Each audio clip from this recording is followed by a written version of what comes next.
has gone up. ICE has become, I think, because of the weak leadership of the Secretary of Homeland Security, quite frankly, the political implement for the rhetoric that Donald Trump has, and that is frightening. And the calls for ICE to be scrutinized, refocused, split up, abandoned and abolished are legitimate calls to what I think is a building crisis. I don't see this lessening as we go in through the midterms. Let me ask you, because that is something that is absolutely seems to be a debate within the Democratic Party right now. Do you think ICE should be abolished?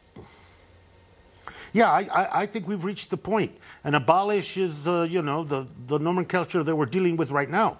But certainly, I think, as Mr. Pocan Bills asked for, a commission to study, to audit, to look at mission, and to look at how we restructure. Isn't abolish and audit quite different?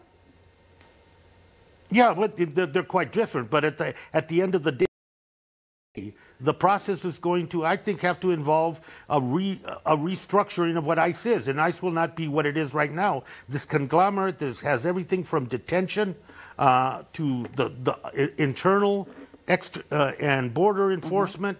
And, this administration is asking for additional $2.9 billion for detention for-profit prisons. They're asking for 10,000 new ICE agents and building a force that, quite frankly, doesn't have the accountability, doesn't have the same structure as any other federal law enforcement, for that matter, even a town or city police department. So there is so many things that have gone on that focusing on this issue, I think, is important, because this whole midterm is going to be about this same rhetoric that we're hearing from the president today. So you're a member of the Congressional Hispanic Caucus. CNN is reporting that the caucus has been circulating talking points that push back on what you're talking about, that push back on calls to abolish ICE. One quote for you, I'm sure you've seen it, is abolishing ICE without changing President Trump's immigration policy will not solve the problem.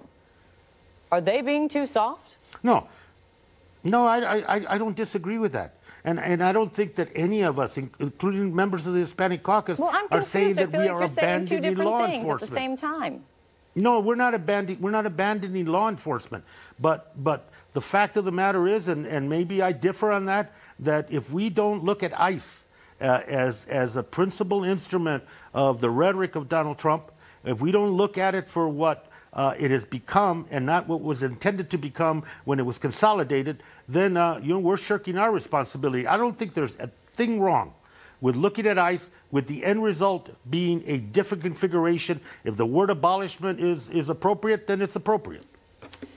So you think, but abolish means wipe it out, not have it back. That's what that means. Yeah, but there's no abandonment of law enforcement. Before ICE, there was border enforcement. Before ICE, there was unauthorized entries were dealt with. Before ICE, the smuggling do I hear a Democratic repeal and replace coming?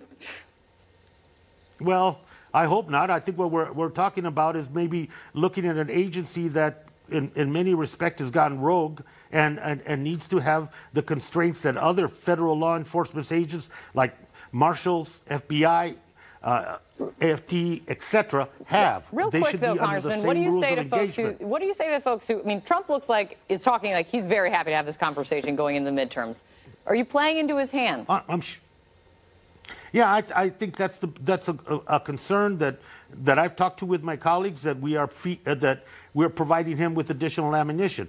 Quite frankly, the rhetoric around immigration, the rhetoric about increasing enforcement, the rhetoric about the bigotry that comes with this issue as well, it's not going to go away. That is the red meat issue for what he believes are his core supporters, and it's not going to go away. So us not discussing the need to look at ICE and to have everything on the table, including changing it, is not going to change the impetus or the concentration of rhetoric that is going to happen around the issue of immigration going into this midterms. Us not saying anything about it won't change it.